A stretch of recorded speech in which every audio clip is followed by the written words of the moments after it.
તારીખ 3/9/1997 લંડનમાં દર્શનો ઉપર સ્વામી સચ્ચિદાનંદજીનો પ્રવચન, કેસેટ નંબર 8. ઓમ સ્વસ્તિ ન ઇન્દ્રો વૃદ્ધસ્રવા સ્વસ્તિ ન પૂષા વિશ્વવેદા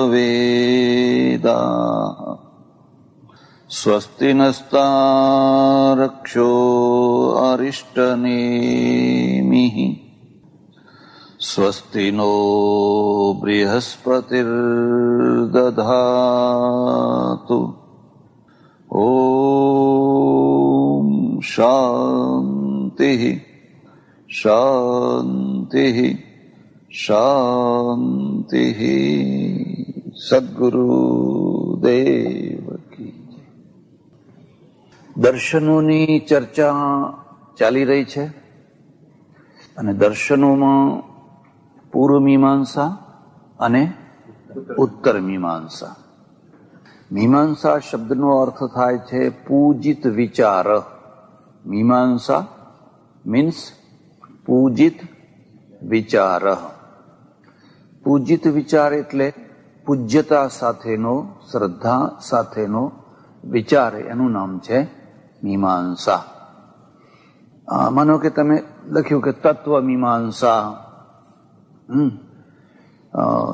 ધર્મ મીમાંસા, તો જ્યાં કોઈ પણ જગ્યાએ તમે મીમાંસા શબ્દ લખો તો એના પહેલાનો જે શબ્દ આવ્યો હોય એની સાથે પૂજ્યતાપૂર્વક, શ્રદ્ધાપૂર્વકનો વિચાર કરવો, એનું નામ છે મીમાંસા. એટલે પૂર્વ મીમાંસા વાળા છે એમણે પહેલું સૂત્ર લખ્યું છે અથાતો ધર્મ જિજ્ઞાસા. પહેલું સૂત્ર છે અથાતો ધર્મ જિજ્ઞાસા. હે ભાઈઓ, હવે જેને ધર્મની જિજ્ઞાસા કરવી હોય એના માટે અમે આ ગ્રંથની રચના કરીએ છીએ. બીજું લક્ષણ બનાવ્યું નોદના લક્ષણોર્થો ધર્મ. નોદના લક્ષણો અર્થો ધર્મ. જે વેદ કે એનું નામ ધર્મ, અને વેદ ના કે, નિષિદ્ધ કરે, એનું નામ અધર્મ. આ દર્શન છે ને એ તર્કને પ્રધાનતા નથી આપતું. તમે કહો એ ધર્મ નહીં. વર્ષો સુધી આ ચાલ્યું, જેમ અત્યારે મુસલમાનોનું ચાલે છે. કુરાન કે એ જ ધર્મ, તમારી અક્કલ એમાં કામ આવે. નોદના લક્ષણો અર્થો ધર્મ. વેદ જે કે એટલે જે વિહિત કર્મ કે એનું નામ છે ધર્મ, અને નિષિદ્ધ કર્મ કે આ ના કરાય એનું નામ છે અધર્મ. બરાબર? હવે એની ચર્ચા નહીં કરીએ. આમ તો જો કે થોડીક વાત કહેવી હોય તો કહી શકાય. આ મીમાંસકોના 3 ભેદ છે. મીમાંસકોના 3 ભેદ છે. ભાટ્ટ લખો, એક ભાટ્ટ, કુમારીલ ભટ્ટ એમ લખશો એટલે ખ્યાલ આવશે તમને. કુમારીલ ભટ્ટ એટલે ભાટ્ટ સંપ્રદાય, 2 પ્રભાકર અને 3 મુરારી. મુરારે તૃતીય પંથા, 3 મુરારી. તો આ એની મુખ્ય 3 ધારાઓ છે. કુમારીલ ભટ્ટ અને શંકરાચાર્ય સમકાલીન છે. ખ્યાલ? કુમારીલ ભટ્ટ અને શંકરાચાર્ય બંને સમકાલીન છે. શંકરાચાર્ય દક્ષિણના કેરળના બ્રાહ્મણ છે, નમુદ્રીપાદ, અને કુમારીલ ભટ્ટ છે એ ઉત્તરના બ્રાહ્મણ છે. એ પ્રયાગરાજ છે ને, ઇલાહાબાદ પ્રયાગરાજ, ત્યાંના છે. એવું કહેવાય છે કે કુમારીલ ભટ્ટે બૌદ્ધોનું ખંડન કરવા માટે બૌદ્ધ દર્શનોનું અધ્યયન કર્યું. એની પણ એક કથા છે. એક રાજા એ સમયમાં હતા અને રાજા બૌદ્ધ થઈ ગયેલા, પણ એની દીકરી જે હતી, કુંવરી હતી, એ વૈદિક રહેલી. અને બધે ચારે તરફ બૌદ્ધો જ બૌદ્ધો, બૌદ્ધો જ બૌદ્ધો, બૌદ્ધોનું સામ્રાજ્ય જોઈ અને એને બહુ દુઃખ થતું. ભાઈ એકલી પડી ગયેલી. એટલે એના ઝરોખા ઉપર એ બેઠી બેઠી બેઠી બેઠી રોતી હતી. અને આ કુમારીલ ભટ્ટ છે ને, યુવાવસ્થામાં ઉઘાડું શરીર, ત્યાંથી નીકળ્યા તે એના ગરમ ગરમ આંસુ એના ઉપર પડ્યા. એટલે એમણે આમ ઊંચું જોયું. પેલી રાજકુંવરી છે ને એ ઝરૂખામાં બેઠી બેઠી રોતી હતી. તો કથમ અશ્રુમુંચ થઈ વદવામ નેત્રે, હે વામ નેત્રે તું કેમ રડે છે કે? એટલે પેલી રાજકુંવરીએ કહ્યું, કોનું સ્યાદ એશ ધર્મોદ્ધારક, કોણ એવો થશે જે આ ધર્મનો ઉદ્ધાર કરશે? આ ધર્મનું જે પતન થયું ને આ બૌદ્ધો બધે ફરી વળ્યા છે એટલે હું રડું છું. અને પછી કુમારી લે ત્યાં પ્રતિજ્ઞા કરી, તું ચિંતા ન કર, એ કામ હું કરીશ. હવે હું પ્રતિજ્ઞા તો કરી, પણ એ પ્રતિજ્ઞાનો અમલ કેવી રીતે કરવો? એટલે એમણે જોયું કે જ્યાં સુધી બૌદ્ધ ધર્મના ભેદ નહીં જાણવામાં આવે, એના રહસ્યો, ત્યાં સુધી આપણે એનું ખંડન કરી શકશું. એટલે બૌદ્ધ ધર્મના આચાર્યો પાસે ભણ્યા. અને જ્યાં એમને ખ્યાલ આવ્યો કે હવે હું બરાબર ભણી રહ્યો છું, પૂરું ભણી લીધું છે, પછી એમણે ચેલેન્જ કરી. ચેલેન્જ કરીને બધા આચાર્યોને હરાવ્યા. ત્યારે શું દલીલોની તર્કોની પ્રધાનતા હતી. એટલે હરાવ્યા તો ખરા, પણ પછી આ મીમાંસક ધર્મ પ્રમાણે જ એમને ખ્યાલ થયો કે ગુરુને હરાવવાથી મહાપાપ લાગે. હે તો ગુરુ સાથે શાસ્ત્રાર્થ ના હોય ને એમને હરાવવાના ના હોય તો મહાપાપ લાગે. એટલે એમણે વિદ્વાનોને પૂછ્યું કે ભાઈ કોઈ વ્યક્તિ જે ગુરુ પાસે ભણ્યો હોય અને એ જ ગુરુને સભા વચ્ચે હરાવે તો એનું પ્રાયશ્ચિત શું? એનું કયું પ્રાયશ્ચિત કરવાનું? એનું પ્રાયશ્ચિત શું? એટલે પંડિતોએ નિર્ણય દીધો તો મહાપાપ કહેવાય. એણે તુષાગ્નિ એટલે પેલું બાજરી કે કાઢી લીધા પછી જે ભૂસું રહે ને તુષ કે, એ તુષનો ઢગલો કરી એમાં અગ્નિ મૂકીને એમાં બળી મરવાનું. એટલે પેલા કોલસામાં કે એમાં બળે તો 5 મિનિટમાં પાર આવે. એટલે આ કુમારીલ ભટ્ટ છે ઝૂંસીમાં, એટલે તમે કોઈ વાર ઇલાહાબાદ જાઓ તો જોજો આ તરફ ઇલાહાબાદ ને સામે ઝૂંસી છે. એ ઝૂંસીમાં આ પ્રકારની ચિતા કરી અને બળી મરેલા. એટલે એ કુમારીલ ભટ્ટ છે. અને છેલ્લી ઘડીએ શંકરાચાર્ય એમને મળવા ગયેલા અને શંકરાચાર્યને કહેલું કે હવે મારું બાકી રહેલું કામ તમે પૂરું કરજો.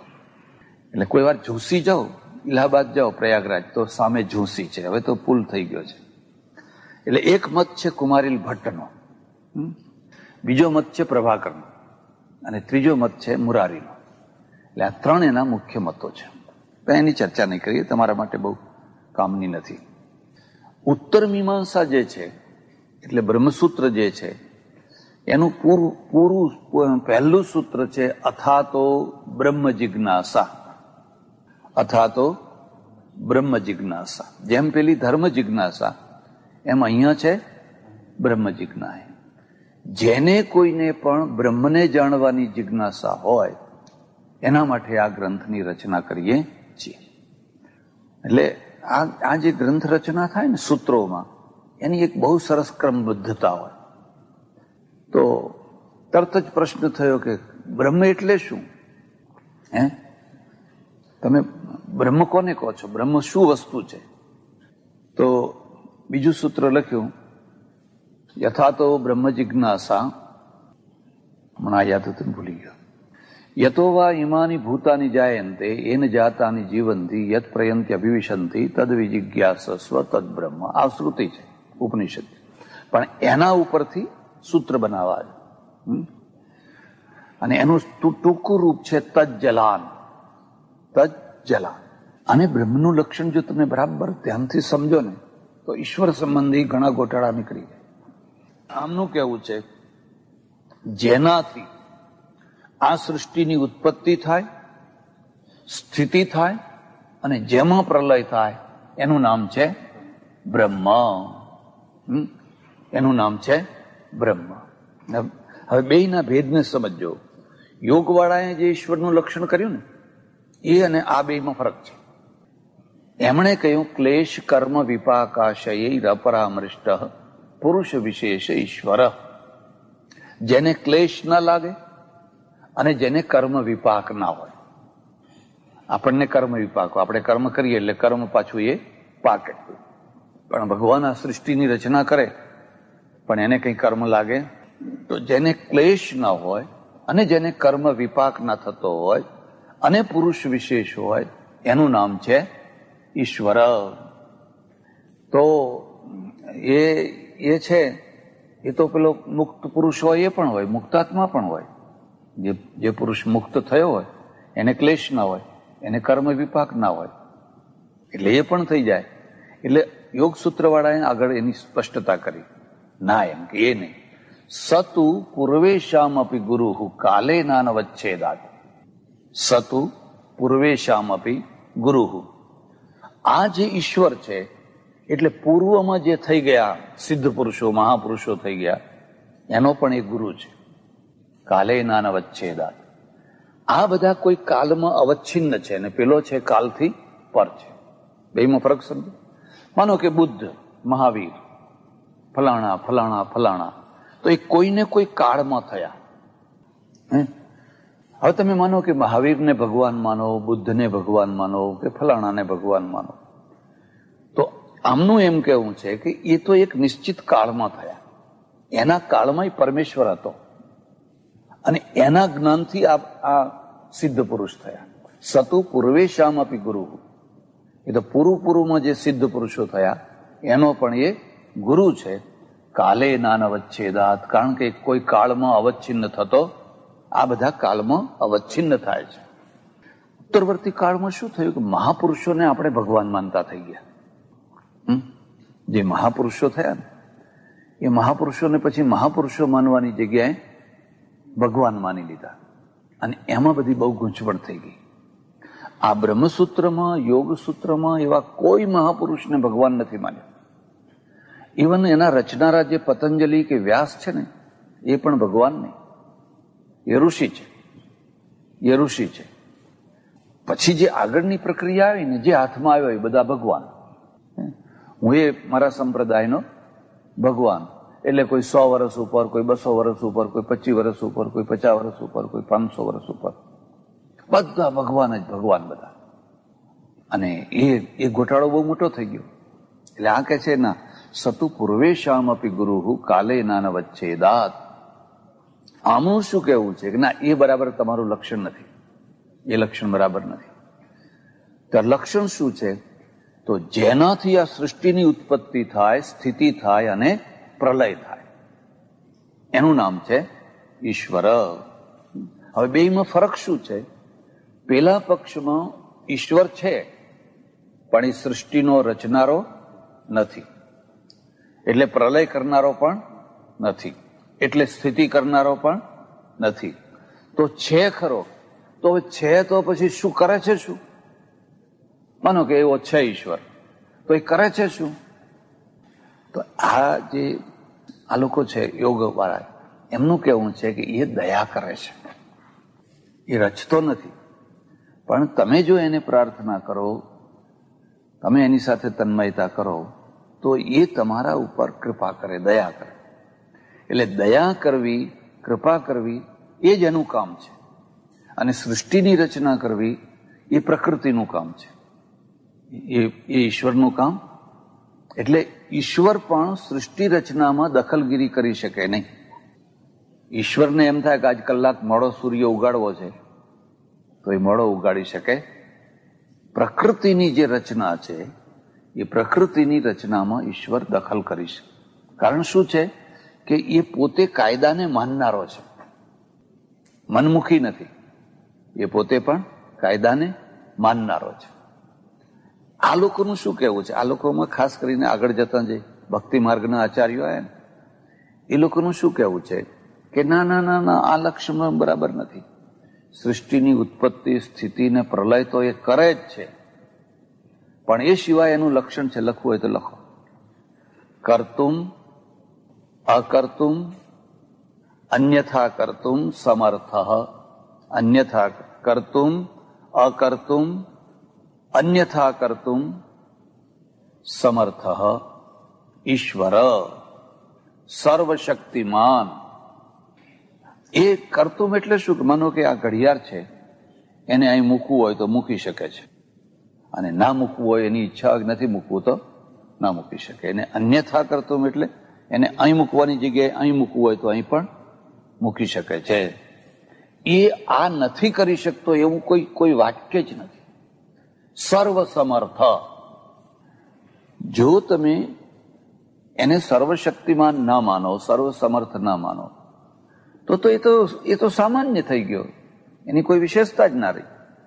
સર્વસમર્થ એટલે નાસ્તિકોએ બહુ સુંદર એના ઉપર દલીલ કરી છે કે તમારો ઈશ્વર પોતાના ખભા ઉપર બેસી શકે છે? તમે તમારા ખભા ઉપર બેસી શકો? ગાડીમાં તો બેસી શકો, તમારા છોકરાને બેસાડી શકો. જવાબ તો કહે કે હા, હા, કારણ કે એ ધારે એવો શેપ લઈ શકે અને ધારે એ રીતે બેસી શકે. હા, એટલે હા, બરાબર. એટલે શું છે કે ઈશ્વર પણ પેલા એમ કે છે કે તમે જો આવો ઈશ્વર માનતા હો, કરતુમ અકર્તુમ અન્યથા કરતુમ, એના માટે બધું શક્ય છે, તો પોતે પોતાના ખભા ઉપર કેમ નથી બેસતો? તો એનો જવાબ એવો છે કે પોતે પોતાના ખભા ઉપર ન બેસી શકે એ માનવીય ગજ છે. એ આપણે જે નથી કરી શકતા ને એ ગજ છે, પણ માનવીય ગજથી કંઈ પરમેશ્વરને મપાય, આપણે એને મપાય. એટલે એ તો બેસાડી બતાવો. તો એ કઈ અમારે સર્કસનું પ્રાણી નથી કે અમે એને બેસાડી બતાવીએ. એની ઈચ્છા હોય તે કરે, ના હોય તો ના કરે. એટલે ઈશ્વરનું લક્ષણ બનાવ્યું કે ભાઈ જેનાથી આ સૃષ્ટિની ઉત્પત્તિ થાય, સ્થિતિ થાય અને પાછો પ્રલય થાય, એનું નામ છે ઈશ્વર. હવે મેં પહેલા તમને એક વાત કહી હતી અને એ બહુ મહત્વની હતી કે આ દર્શનોમાં વિચાર કરવાના તત્વો 3 છે: જગત, જીવ અને પરમેશ્વર. આ 3 તત્વો છે. જુદા જુદા લોકોએ જુદી જુદી રીતે એના વિચાર કર્યા અને એમાંથી એમના દર્શનો થયા. આ ઉત્તર મીમાંસા એટલે બ્રહ્મસૂત્ર એ સૃષ્ટિની રચના માને છે. એ ઈશ્વરની સૃષ્ટિની રચનાને માને છે. ભગવાને આ સૃષ્ટિની રચના કરી, કેવી રીતે કરી, ફલાણું ફલાણું ફલાણું ફલાણું. સાંખ્યોના સામે એ શું કહે છે? સાંખ્યો શું કહે છે? ભગવાને નથી કરી, પણ પ્રકૃતિએ કરી છે. પ્રકૃતિ આપોઆપ થાય છે. આમનું એક બહુ સુંદર સૂત્ર છે, ઈક્ષતેર ના શબ્દમ. સૃષ્ટિની રચના કરવા માટે ઈક્ષણ જોઈએ, એટલે ચિંતન, વિચાર, દ્રષ્ટિ જોઈએ. એમને એમ કોઈ થઈ શકે? પ્રકૃતિ છે એ તો જડ છે, અને જડ વસ્તુ વ્યવસ્થિત રચના કરી શકે? અકસ્માત એમ લૂંદો નાખ્યો ને કોઈ ચિત્ર થઈ ગયું, એ થઈ ગયું, આકાર થઈ ગયો તો થઈ ગયો, પણ એ અકસ્માત કહેવાય. તો આખો પ્લાન પૂર્વકની જે આખી વ્યવસ્થા છે એ કરી શકાય નહીં. તો પરમેશ્વર છે એ નિમિત્ત કારણ થઈ અને આ સૃષ્ટિની રચના કરે છે. આ પણ પ્રકૃતિવાદી છે. મુદ્દો સમજાય? આ પણ પ્રકૃતિવાદી છે, પણ સાંખ્યના જેવી પ્રકૃતિ નહીં. સાંખ્ય છે અને સાંખ્યની પ્રકૃતિ સર્વે સર્વા છે.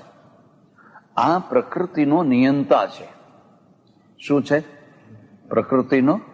એટલે આપણે એને શું કહીએ છીએ? માયાધીશ. માયાધીશ, માયાનો પતિ છે. તો એ સૃષ્ટિની રચના કરે છે અને જીવો માટે કરે છે. હવે જીવોની જે વ્યાખ્યા છે ને એ દર્શનો એ બહુ ગૂંચવડા ભરી છે. એનું એક મૂળ કારણ એ છે કે આ લોકોની પાસે પ્રયોગશાળા નથી. જે હતું એ પ્રતિભા હતી, પ્રયોગશાળા નથી. એટલે જીવોની બાબતમાં જુદી જુદી જે માન્યતાઓ છે એ થોડો ખ્યાલ આપે તમને. ચાર્વાકનું શું કહેવું છે કે સ્વતંત્ર અનાદિ કોઈ જીવ છે જ નહીં. એટલે છે જ નહીં એટલે પુનર્જન્મ પણ નથી, એટલે આવતો જન્મ પણ નથી. તો પછી આ ચેતન શું છે? તો કે જ્યારે એક નિશ્ચિત ફોર્મ્યુલા પૂર્વકનો 4 તત્વો પૃથ્વી, જળ, અગ્નિ, વાયુ અમુક નિશ્ચિત રીતે મળે છે એટલે ચેતના આવી જાય છે. એટલે ચેતના ઉત્પન્ન થનારી વસ્તુ છે.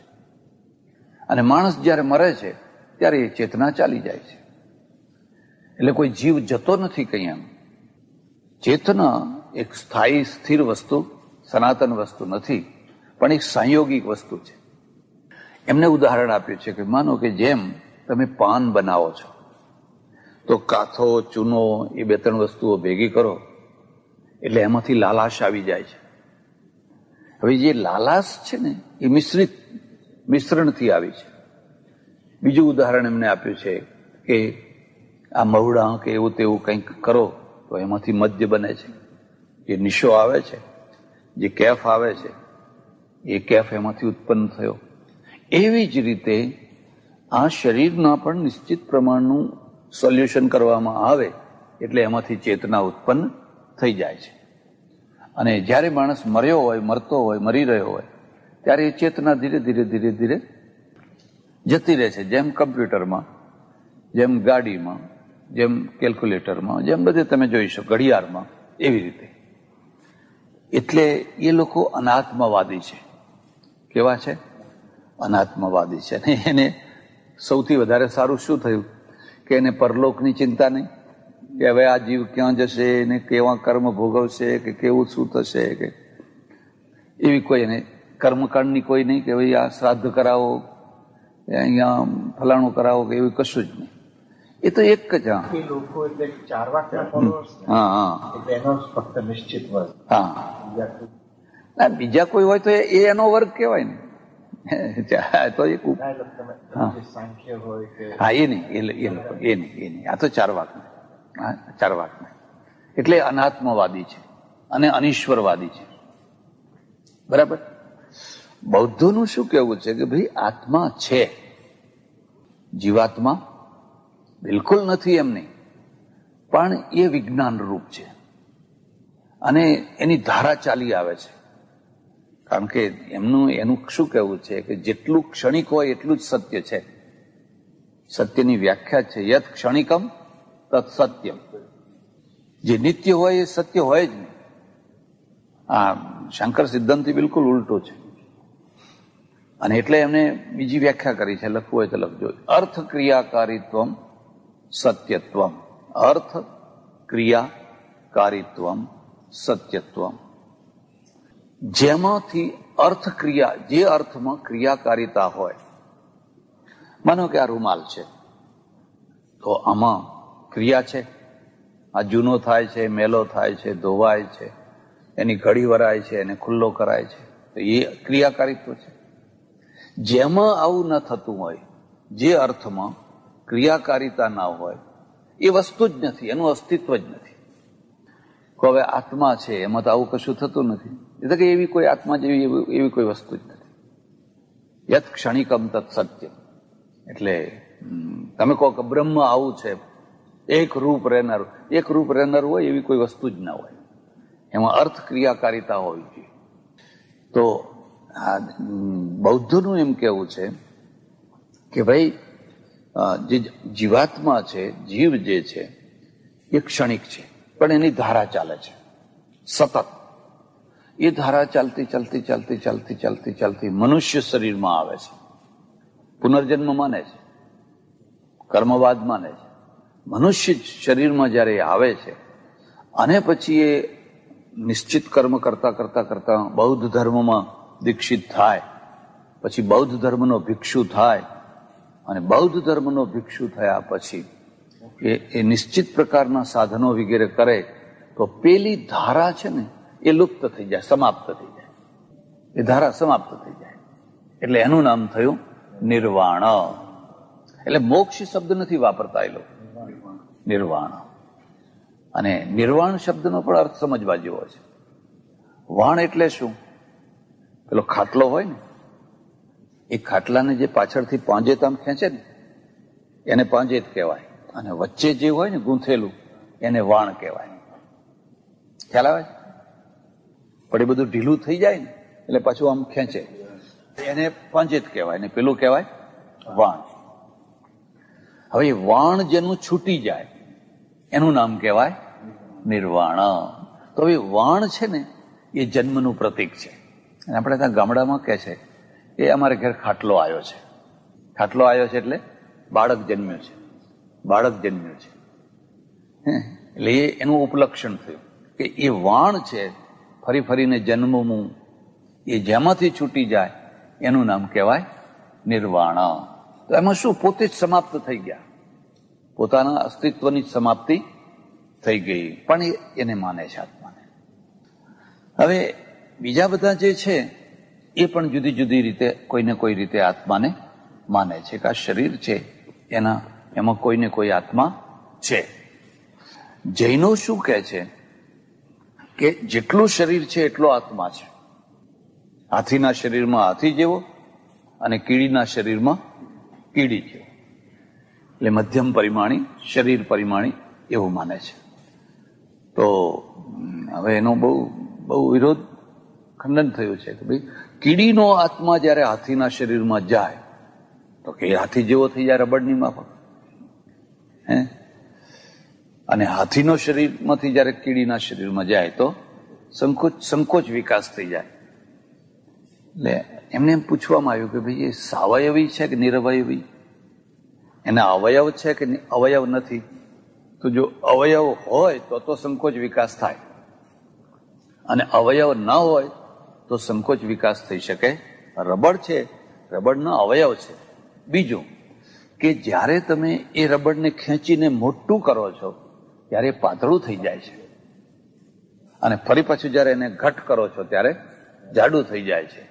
એટલે હાથીના શરીરમાં જો હાથી જેવો આત્મા મોટો વિશાળ થઈ જાય તો એ પાતળો થઈ જાય, અને કીડીના શરીરમાં ઘટ થઈ જાય. એટલે આ તો સૌની માન્યતાઓ છે. એટલા માટે કે તમે આ બધું જાણો ને તો તમને નવાઈ લાગે કે આ કેવા લોકોએ વિચાર કરેલા છે, કઈ જાતના વિચારો કરેલા છે. નૈયાયિકોનું કહેવું શું છે? નૈયાયિક, વૈશેષિક, સાંખ્ય, યોગ, આત્મા વ્યાપક છે. આ સિદ્ધાંત જરા સમજવા જેવો છે. આત્મા વ્યાપક, પરમેશ્વર તો વ્યાપક છે જ, પણ આત્મા પણ વ્યાપક છે. અને આત્મા પાછા અનેક છે, અનંત છે. 1, 2, 3, 4 નહીં, પણ અનેક છે, અનંત છે. તો અનંત આત્માઓ એક સાથે વ્યાપક રહેશે કેવી રીતે? અને જો આત્મા અને પરમાત્મા બે વ્યાપક હોય તો એક અલ્પશક્તિ વાળો અને બીજો સર્વશક્તિ વાળો થશે કેવી રીતે? બિંદુ અને સમુદ્ર બે જળ છે, પણ બિંદુમાં શક્તિ ઓછી છે કે એ તો નાનું છે, પણ અહીં તો આત્મા એ બધા વ્યાપક છે અને પરમેશ્વરે વ્યાપક છે. તો બેમાં સરખાપણું આવી જશે. એટલે એનું શું કહેવું છે કે પહેલો મુદ્દો તો યાદ રાખજો, એક સાથે અનેક વસ્તુઓ વ્યાપક થઈ શકે છે. એક જ વસ્તુ વ્યાપક થાય એવો કોઈ નિયમ તો કેવી રીતે થઈ શકે છે?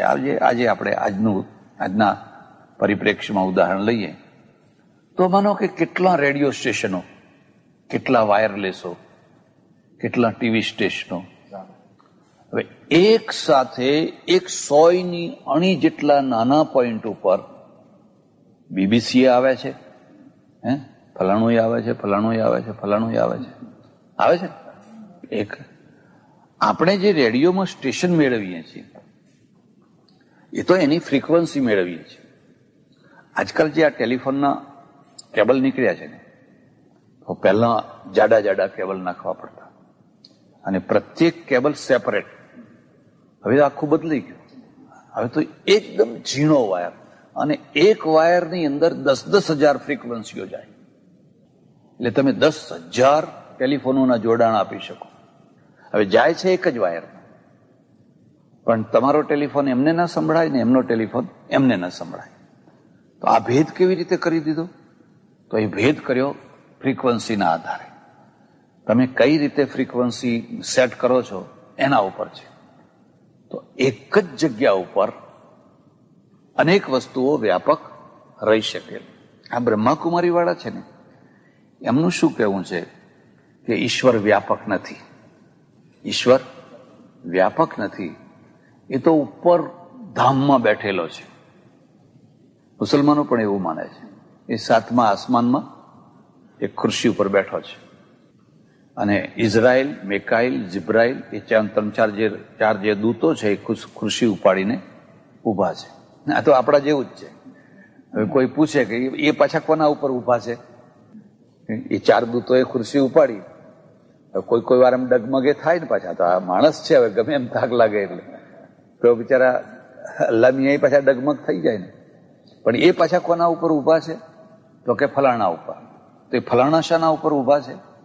એટલે કયો દોષ આવે? અનવસ્થા. તમારે એક જગ્યાએ એવું કહેવું જોઈએ કે ભાઈ એ સ્વયંભૂ છે, એ કોઈના ઉપર ઊભું, એ પોતે જ પોતાના ઉપર છે. એટલે બ્રહ્માકુમારી વાળા શું કહે છે? અરે રે, તમને કઈ વિચાર આવે છે? તમે ઈશ્વરને વ્યાપક, આ ઉકરડામાં ઈશ્વર છે, આવી ગંધાતી જગ્યામાં, દુર્ગંધ મારતી જગ્યા છે ને એમાંય તમે કહો છો ભગવાન બેઠો છે. ભગવાન તો પવિત્ર જગ્યાએ બેસે. ઉપર ફલાણું જે શિવ બાબા છે, એ શિવ બાબા તો ઉપર એકદમ શુદ્ધ જગ્યાએ બેઠેલા છે. તો એમના માટે શું જવાબ છે કે ભાઈ ઉકરડો ગંધાતો છે એ આપણી રીતે ગંધાતો છે. એમાં જે કીડા છે એના માટે એ ગંધાતો, એના માટે એ સ્વર્ગ છે. તો એના માટે શું ગંધાતું છે? એના માટે તમારી સાકર ગંધાતી છે. એક વાત. બીજી વાત કે પેલા રેડિયોની ફ્રીક્વન્સી કે ટીવીની ફ્રીક્વન્સી ઉકરડામાંથી એ પાર થાય છે, પણ તમારા રેડિયો ઉપર એની કોઈ અસર થાય છે? એ જરા ભાઈ આ રેડિયોમાંથી, અરે ઉકરડામાંથી આ આવે છે એવું કઈ લાગે છે તમને? કેમ? તો એ ફ્રીક્વન્સી કોઈ વસ્તુથી અલિપ્ત છે. એમ આપણે પણ પરમેશ્વરને શું કહીએ છીએ? અલિપ્ત, અસંગ, નિર્વિકારી, અસંગ. એ ગમે તેમાં પાર થાય પણ એને કોઈ એનો સંગ થાય. એનું શું કહેવું? એમનું શું કહેવું છે કે જો ઈશ્વર વ્યાપક હોય તો એક માણસ બીજા માણસની હત્યા કરે છે તો ત્યાં ભગવાન બેઠો જ છે, ત્યાં ભગવાન હાજર જ છે. તો પેલો છુરો મારે છે તો એને રોકતો કેમ નથી? એટલે એનો અર્થ એ થયો કે ત્યાં ઈશ્વરની હાજરી નથી. એટલે આપણે શું કહીએ છીએ કે ભાઈ ચાલો ત્યાં ઈશ્વરની હાજરી નથી એટલે પેલો છુરો મારે છે, પણ તમારી જ્યાં હાજરી છે ત્યાંથી એને દેખાય છે કે નથી દેખાતું? માનો કે ધામમાં બેઠો છે, પણ એ ધામમાં બેઠો એ જોઈ શકે છે કે નથી જોઈ શકતો? ને જો ના જોઈ શકતો હોય તો એ ઈશ્વર ના રહ્યો, અને જો જોઈ શકતો હોય તો કેમ રોકતો નથી? એટલે રોકવું એ ઈશ્વરનું કામ નથી. એ બધાના કામ જુએ છે, એ તો સાક્ષી છે. આમ જુદા જુદા લોકોએ જુદી જુદી ભાવના કલ્પના કરેલી છે. ઉત્તરવર્તી આપણે ત્યાં પણ જે સાકારવાદ આવ્યો, આ બ્રહ્મસૂત્રમાં કોઈ જગ્યાએ સાકારવાદ નથી. કોઈ જગ્યાએ ઈશ્વરના શરીરનો આકાર નહીં બતાવે કે ઈશ્વરને હાથ છે, પગ છે, ફલાણું છે, ફલાણું છે, લક્ષ્મીજી છે, પાર્વતી છે. એ બધું પુરાણવાદમાં આવ્યું. આ આપણા પ્રાચીન જે બ્રહ્મસૂત્ર છે એમાં એ માત્ર નિરાકાર જ છે.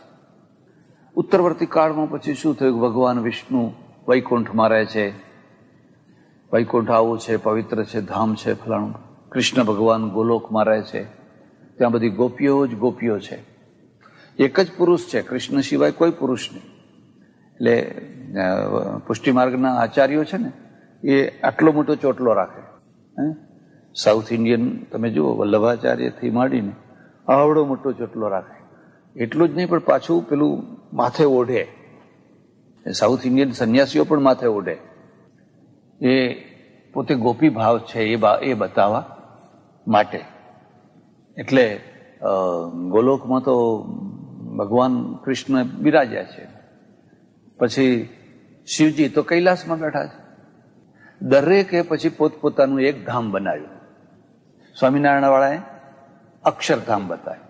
અક્ષરધામ બતાવ્યું. એમાં એક ગ્રંથમાં લખેલું છે એ ભક્તને, સ્વામિનારાયણના ભક્તને બધા દૂતો લઈ ગયા. રામનું સાકેત ધામ આવ્યું, એને સાકેત ધામ કહેવાય. રામ ને સીતા ને લક્ષ્મણ ને એટલું બધું સુંદર, એટલું બધું સુંદર. એટલે પણ પેલો કે ના, આ આપણું ન હોય એમ કે, આ ધામ તો સારું છે પણ આપણું ન હોય એમ કે. પછી ગોલોકમાં લઈ ગયા, ત્યાં કૃષ્ણ ભગવાનને આવું બધું બતાવ્યું, બધું વર્ણન કર્યું કે આ પણ આપણું ધામ પછી શિવજીનું આવ્યું, પછી વૈકુંઠ આવ્યું, પછી ફલાણું આવ્યું, પછી ફલાણું આવ્યું. એ બધાને ના પાડતા પાડતા પાડતા પાડતા છેવટમાં અક્ષરધામમાં ગયો. અને ત્યાં શ્રીજી મહારાજ બિરાજેલા. એટલે પછી કહ્યું કે આ ધામ આપણું. પછી એ પૂછે છે કે હે મહારાજ, શ્રીજી મહારાજ, હવે આનાથી કોઈ ઉપર બીજું ધામ છે? કે ના હો ભાઈ, હવે આનાથી કોઈ ઉપર ધામ? તું જે બધા જોઈને આવ્યો એ બધા નાના ધામ છે, નીચેના ધામ છે. અને એ બધા સામાન્ય લોકો હોય એમને એ ધામ મળે, પણ જે મારો નિજ ભક્ત હોય, અનન્ય ભક્તો હોય, એને જ આ ધામ મળે છે. આ સર્વોચ્ચ ધામ છે. તો આ શું થયું? સાંપ્રદાયિકતા. આ થયું સાંપ્રદાયિકતા. એટલું સારું છે કે આ બધા નાના ધામ છે એટલું સ્વીકાર કર્યું. હા, નહીં તો એમ જ કે એ તો બધા નરક છે, એમ કે એ તો પાપીઓને માટે નરક છે. પણ હવે જો એવું કે તો મુશ્કેલી આવે કે તો પછી તમારા મા બાપ ક્યાં ગયા છે? 200 વર્ષ પહેલા તમારા માતા પિતા, એના માતા, એના પિતા, એના પિતા, એ બધા તો પછી બિચારા ક્યાં ગયા હશે? તો એટલે આ શું દર્શન ના કહેવાય, આને શું કહેવાય? સાંપ્રદાયિકતા કહેવાય. આમાં એવું કોઈ નહીં. તમે આખું બ્રહ્મસૂત્ર જો અધ્યયન કરો ને, ખરેખર અધ્યયન કરવા જેવો ગ્રંથ છે. તો આવી કોઈ ચર્ચા નહીં. મોક્ષની ચર્ચા ખરી, પણ એવું કે ભાઈ આ નીચું ધામ છે ને આ ઊંચું છે ને ફલાણું, એ સાંપ્રદાયિક દ્રષ્ટિએ નહીં. હવે એમાં પાછું આ જે સ્વામિનારાયણનો એક ભાગવત છે એમાં આવું મેં વાંચેલું, પણ એમાં પાછું કોઈ જગ્યાએ એવું ના લખ્યું પછી અલ્લા મિયાનું ધામ આવ્યું કે ત્યાં અલ્લા મિયા બેઠા હતા, કે નહીં નહીં નહીં, કે ક્રાઇસ્ટનું આવ્યું. કારણ શું છે? પ્રાપ્તૌ સત્યામ નિષેધ. એમના સામે કોઈ મુસ્લિમ તો છે જ નહીં, એમની સામે તો હિન્દુઓ જ છે. હિન્દુઓમાંથી જ આમાં કન્વર્ટ કરવાના છે, કોઈ મુસલમાનમાંથી કન્વર્ટ કરવાનો નથી. એટલે આપણામાંના લોકોને જ કહેવાનું કે ભાઈ આ બધા નાના નાના ધામો છે અને એમાં કઈ તમારું પરમ સુખ પ્રાપ્ત થાય. પરમ સુખ જે સર્વોચ્ચ ધામ છે એ તો પેલું ધામ છે. બરાબર? એટલે આ સાંખ્ય, યોગ, નૈયાયિક, આ બધાનું કહેવું છે કે આત્મા તો વ્યાપક છે પણ ઘણા છે. અરે તો ગોટાળો થઈ જશે. જો હું એટલે મારો આત્મા તમારા બધામાં વ્યાપક છે તો તમારા સુખ દુઃખ પણ મને થશે ને, મારા થશે એવા તમારા પણ થશે ને. અને પછી તો આ મારું શરીર પણ રહેશે જ નહીં ને. હું તો બધે જ છું, એમ તમે બધે જ છો. તો કોનું કયું શરીર અને કયા શરીરનું સુખ દુઃખ એ તો કોઈ વ્યવસ્થા જ નહીં રહે. એટલે આમનું શું કહેવું છે કે સુખ દુઃખની અનુભૂતિ છે એ મનના દ્વારા થતી હોય છે અને મન બધાના સેપરેટ હોય છે. એટલે જેનું મન જેની સાથે હોય એને જ એના સુખ દુઃખની અનુભૂતિ થાય છે.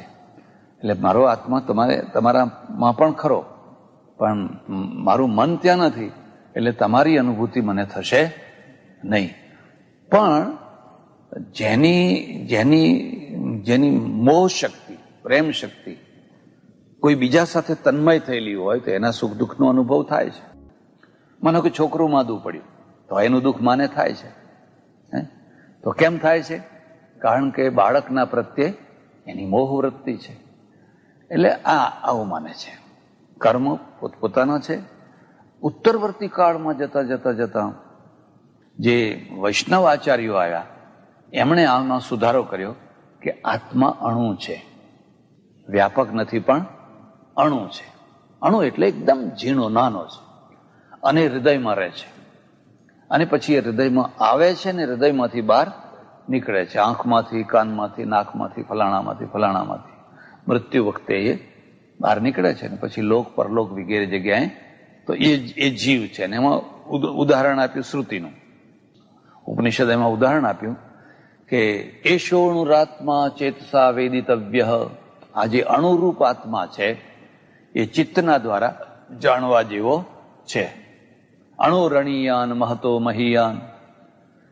કેવો છે? તો શ્યામા કોવા તંડુલોવા, પેલો શ્યામાનો દાણો હોય અથવા તાંદડાનો દાણો હોય એવો એ ઝીણો આત્મા અણુ જેવો છે. વળી પછી એની વ્યાખ્યા કરી બાલાગ્ર શતભાગસ્ય શતધા કલ્પિતસ્ય ચ ભાગો જીવસ્સ વિજ્ઞેયો તદાનંત્યાય કલ્પ્યતે. આ જે વાળ છે એના તમે 100 ભાગ કરો. બાલાગ્ર શતભાગસ્ય, એના 100 ભાગ કરો અને એમાંનો એક લઈને ફરી પાછા એના 100 ભાગ કરો. તો એ જેટલો ઝીણો છે એટલો આત્મા ઝીણો છે. અને એ જે આત્મા છે એ પછી મુક્તિને પ્રાપ્ત કરે છે. એમ ઠેઠથી માંડીને ઠેઠ સુધી આ જીવ કેવો છે, કેવો હોવો જોઈએ, કેવો ન હોવો જોઈએ, એના વિશે જુદી જુદી લોકોએ જુદા જુદી ચર્ચા કરી. એક સિદ્ધાંત લેશ કરીને ગ્રંથ છે વેદાંતિઓ, એમાં આ આત્માનું નિરૂપણ જુદી જુદી રીતે બહુ કરેલું છે. આ બ્રહ્મસૂત્ર છે એ બ્રહ્મસૂત્રકારનું કહેવું છે કે ભાઈ આ જે જીવાત્મા છે એ જીવાત્મા ના મોક્ષ માટે, કલ્યાણ માટે આ બ્રહ્મ છે એ બ્રહ્મની શરણાગતિ છે એ જરૂરી છે. અને સૃષ્ટિની રચના ઈક્ષતેરના શબ્દમ, માત્ર કોઈ પ્રકૃતિથી જળ વસ્તુથી આપોઆપ થઈ શકે કે તમારા ઘરમાં લોટ પડ્યો તો પડી પડી રોટલીઓ થઈ ગઈ, માટી પડી તેને પડી પડ્યા કુંભા એ પેલા ઘડા થઈ ગયા, એવું કદી બને? નિમિત્ત કારણ જોઈએ ને જોઈએ જ. લાકડું પડ્યું તો ટેબલ થઈ ગયું, કોઈને કોઈ સુથાર નિમિત્ત કારણ વગેરે જોઈએ. એટલે એવું આ માને છે. હવે આ બ્રહ્મસૂત્ર છે એ તો એટલો સરસ ગ્રંથ છે ને, એટલો વ્યાપક છે, વિશાળ છે, પણ એના ઉપર જુદા જુદા આચાર્યોએ ભાષ્ય કર્યા. એમાં શંકરાચાર્ય ભાષ્ય કર્યું, રામાનુજે કર્યું, મધ્વાચાર્ય કર્યું, વલ્લભાચાર્ય કર્યું, ફલાણાએ કર્યું, ફલાણાએ કર્યું, બધા જુદા જુદા આચાર્યોએ ભાષ્ય કર્યા. તો એ ભાષ્યના દ્વારા પછી એમાંથી ફરી પાછા નવા નવા સિદ્ધાંતો નીકળ્યા. કૃષ્ણ દ્વૈપાયન બાદરાયણ એના ગ્રંથમાંથી ફરી પાછા નવા નવા સિદ્ધાંતો નીકળ્યા. એટલે હું તમને લખાવું એ લખી લેજો. એક, શંકરાચાર્ય, એના સામે લખો અદ્વૈતવાદ. અદ્વૈતવાદ. 2, રામાનુજાચાર્ય વિશિષ્ટાદ્વૈતવાદ. 3, માધવાચાર્ય દ્વૈતવાદ. 4, વલ્લભાચાર્ય શુદ્ધાદ્વૈતવાદ. શુદ્ધાદ્વૈતવાદ.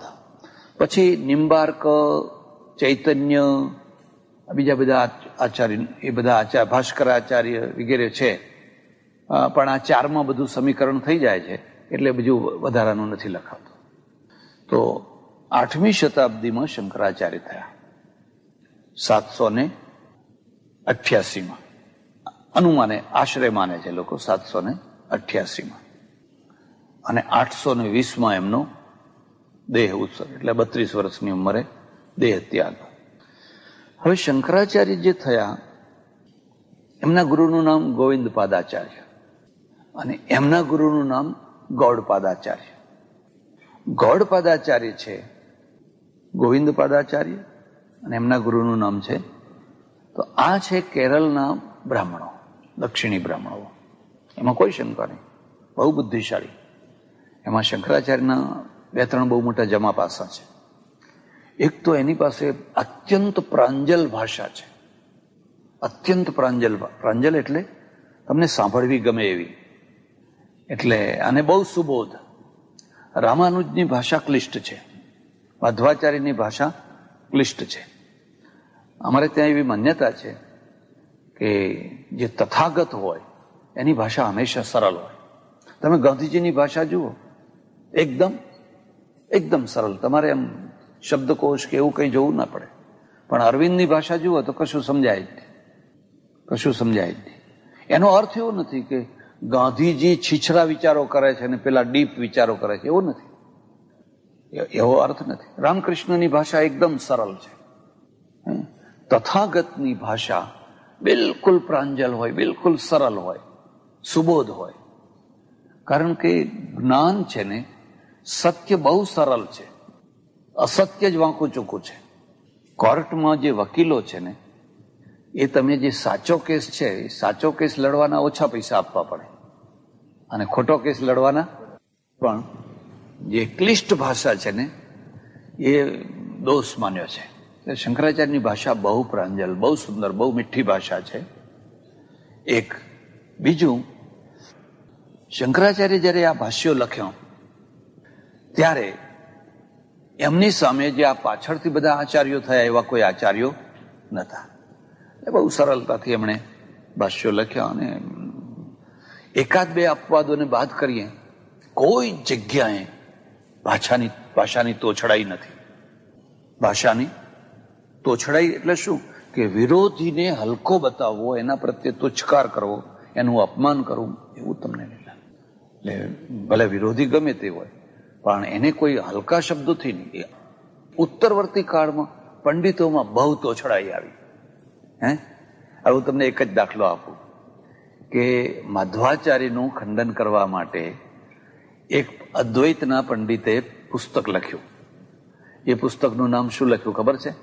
માધ્વમુખ ચપેટિકા, એટલે માધવના મોઢા ઉપર તમાચો. માધ્વમુખ. આ પંડિતોએ એટલી હલકી ભાષા લખી છે, એટલી હલકી ભાષા લખી છે કે મારાથી અહીં બોલાય પણ નહીં, એવી હલકી ભાષા લખેલી છે.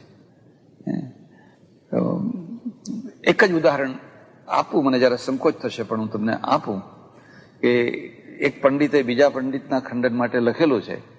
તો એને લખ્યું કુછ મર્દિની. એ ટીકાનું નામ શું છે? મર્દિની. એટલે હવે તમે વિચાર કરો કે કેટલી નીચી કક્ષાએ જઈને આવું બધું લખ્યું હશે. એટલે ફરી આ વાત લખવી હોય તો લખી લેજો. પંડિતોની ભાષા એટલે પંડિતોનું સાહિત્ય, આચાર્યોનું સાહિત્ય, પંડિતોનું સાહિત્ય, આચાર્યોનું સાહિત્ય, ઋષિઓનું સાહિત્ય અને સંતોનું સાહિત્ય, આ ચારે ચાર છે ને એની ખાસ ખાસિયતો હોય. પંડિતોનું સાહિત્ય છે ને એ રાગ દ્વેષથી પર ના હોય, એ રાગ દ્વેષાત્મક હોય. એ જે પોતે માનતા હોય એના ઉપર રાગ રાખે, ના માનતા હોય એના ઉપર દ્વેષ રાખે. દાખલા તરીકે હું કાશીમાં રહેતો તો એક જૈન, દિગંબર જૈનના આચાર્ય હતા. એમની પાસે હું જૈન ધર્મ, જૈન ફિલોસોફી ભણવા જતો. બહુ સારા માણસ, બહુ ભલા માણસ હતા. તો એટલા સજ્જન, એટલા ભલા માણસ, અમે કલાકોના કલાકો સુધી ચર્ચા કરતા ને બહુ પ્રભાવિત થતા. એ તો અમારા જૈન ધર્મમાં આવું લખ્યું. અમે કોઈ એવું તો અમારે ત્યાં એના પહેલા લખેલું છે. અરે કે તમારે ત્યાં આવું લખ્યું? હા. એ જૈનો શું માને છે કે આ કૃષ્ણ છે ને એ 7મી નારકીમાં છે. 7મી એ તો એમને મને કે તમને ખબર નથી, કૃષ્ણ તો 7મા નરકમાં પડ્યા છે. હવે તો બિચારા સહજ ભાવથી એને કહી દીધું. મેં કહ્યું પંડિતજી, તમે બધાએ કહ્યું કે કૃષ્ણ 7મી નારકીમાં પડ્યા છે અને અમે બધા એમ કહીએ કે મહાવીર છે ને 14મી નારકીમાં પડ્યા છે, તમને કેવું લાગે? હવે તમે જોવા ગયા છો? અરે તરત એને સ્વીકાર કર્યો કે આ વાત સાચી છે, આવું ના બોલાય. એમ કે મને આજ ભાન થયું, આવું બોલાય? તો આ કોની ભાષા છે? પંડિતોની ભાષા છે. જૈન ધર્મના જેટલા દર્શનો વગેરે છે તમે જોશો તો એમાં રામ, કૃષ્ણ, સીતા બધા આવવાના, રાવણ બધા આવવાના, પણ એ બધા દીક્ષા લેવાના. છેવટમાં બધા દીક્ષા લેવાના અને દીક્ષા લઈને પછી આગળ એમનો મોક્ષ થશે. હજુ એમનો મોક્ષ થયો, એમને બતાવવાનો હેતુ એ કે આ બધા ખરા પણ એ બધા અમારા ભગવાનની માર્ગે વળ્યા છે. હવે પહેલા બીજા માર્ગે હતા ને પછી તો જૈનોનું જે રામાયણ છે ને, હવે જૈનોનું રામાયણ છે, જૈનોનું રામાયણ છે.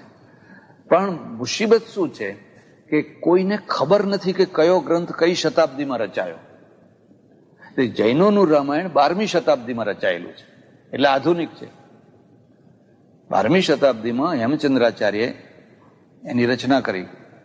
12મી શતાબ્દીમાં જે રામાયણ રચાયું એના પાત્ર તો આપણા આના જ લેવાના છે, આના જ બધા લેવાના.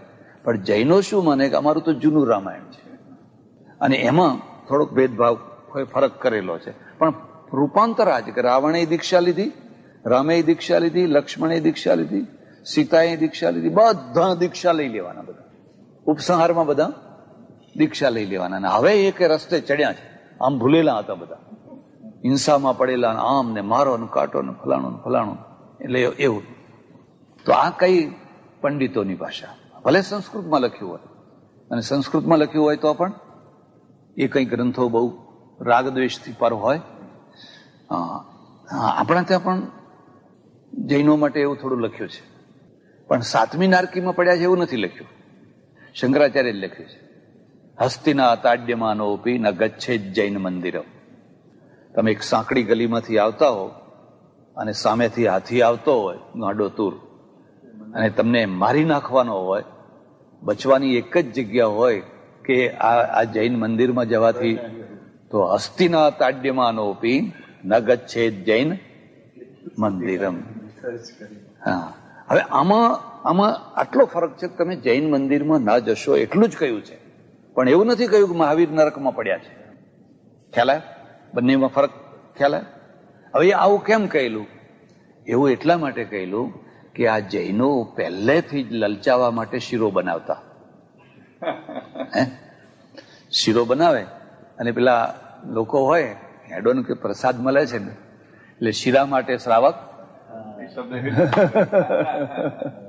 એટલે શીરા માટે લોકો આમે આ જે હિન્દુઓ છે ને એ એટલા બધા મક્કમ નથી. બહુ જલ્દી કંઠીઓ બાંધે ને બદલાવે ને ટીલા બદલાવે ને આમ કરે ને તેમ કરે ને, એ પીર બાપજી નહીં પગે લાગે ને ઓલિયા નહીં પગે લાગે ને આની એ બાધા રાખે કે અહીં પગે લાગો તો કે અહીં પગે લાગે. એક રીતે ભલે લોભ લાલચથી કરતા હોય, પણ એના કારણે એ જનૂની નથી થતા. એક એનું જમા પાસું છે. ઉદાર પાસું એ છે કોઈ જગ્યાએ સ્થિર નથી થતા. અને બીજા લોકો લલચાવે ખરા, ક્રિશ્ચનો ગરીબ માણસોને લલચાવે કે તમને કપડાં મળશે, તમને તેલ મળશે, ફાડા મળશે, ફલાણું મળશે. ગરીબ માણસો બિચારા કંઈક ભલે ત્યારે ક્રિશ્ચન થઈ ગયા. એક તરફ એનું નામ ડાયલો હોય ને બીજી તરફ ડેવિડ હોય, ડેવિડ થઈ જાય.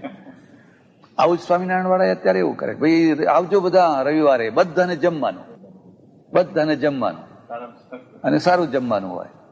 એટલે પછી લોકો કહે ચાલો ને ત્યારે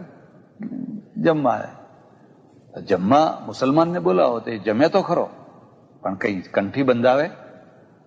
મારે ત્યાં આશ્રમમાં અન્નક્ષેત્ર ચાલે, એમાં ઘણા લોકો જમવા આવે.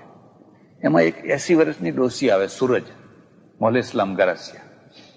એટલે આમ હિન્દુ નામ સૂરજ, એનું નામ સૂરજ, સાડી બાડી પહેરે, બધું કેટલા વર્ષો સુધી એ જમી. પણ શ્રીરામ જયરામ બધા બોલે તો એ ના બોલે. તો મેં કહ્યું સૂરજ, આ બધા શ્રીરામ જયરામ બોલે છે ને તું કેમ નથી બોલતી? કે અમારાથી ના બોલાય, એમ અમારાથી ના બોલાય. મેં કહ્યું કેમ? એમ તો તમને ખબર નહીં, અમે મુસલમાન. એમ કે હવે છે રાજપૂતમાંથી મોલે ઇસ્લામ ગરાસિયા થયેલા, તો એને ડરાવા ખાતર, જો સૂરજ તું શ્રીરામ જયરામ નહીં બોલે તો તને જમવા નહીં બેસાડીએ. અહીં તો શ્રીરામ જયરામ બોલે એને જ જમવાનું આપવાનું છે. તો કે હું નહીં આવું, ભૂખી રહીશ, પણ મારાથી એ ના બોલાય. હવે આવી અભણ સ્ત્રી હાવ, અને જે 24 કલાકમાં અહીંયા જ એને જમવાનું મળે છે, બાકી એને જમવાનું કોઈ સાધન નથી, પણ એ કહે છે આ તો હું નહીં બોલું તે નહીં જ બોલું. હવે એને તમે મક્કમતા કહો, દ્રઢતા કહો કે જનૂન કહો, જે કહેવું હોય કહો. ત્યારે આપણે કહે ભાઈ જે બોલવું હોય બોલ, લાઈને જમવાનું મળતું હોય તો જય સ્વામિનારાયણ, જય સ્વામિનારાયણ, જય સ્વામિનારાયણ કરવું હોય તો અમને કઈ વાંધો. એક સારા પત્રકાર છે મને મળેલા, મને કે સ્વામીજી હું જમવા જઉં છું, કારણ કે મને ખબર છે કે આવી સરસ રસોઈ હું મારા ઘરમાં બનાવી શકીને જમવાનો નથી, એટલે હું જમું છું, $5 મૂકી દઉં છું. એ તો વળી એટલું સારું, $5 મૂકી દે, બાકી ઘણા તો ના એ મૂકે. ફરવાનું થાય, પિકનિક થાય, અને બધું થાય, અને જમવાનું મળે. એટલે આ જે પંડિતોની ભાષા છે એ રાગદ્વેષથી ભરેલી છે. આચાર્યોની ભાષામાં થોડું ગૌરવ છે, ગરિમા છે. ઋષિની ભાષા છે ને એમાં તમને આવું ક્યાંય નહીં જોવા મળે. તમે આખું બ્રહ્મસૂત્ર વાંચી જાઓ, ઋષિની ભાષા છે એમાં તમે બુદ્ધની ભાષા જુઓ, કોઈ જગ્યાએ કોઈના પ્રત્યે તોછડાય નહીં, કોઈનું અપમાન નહીં.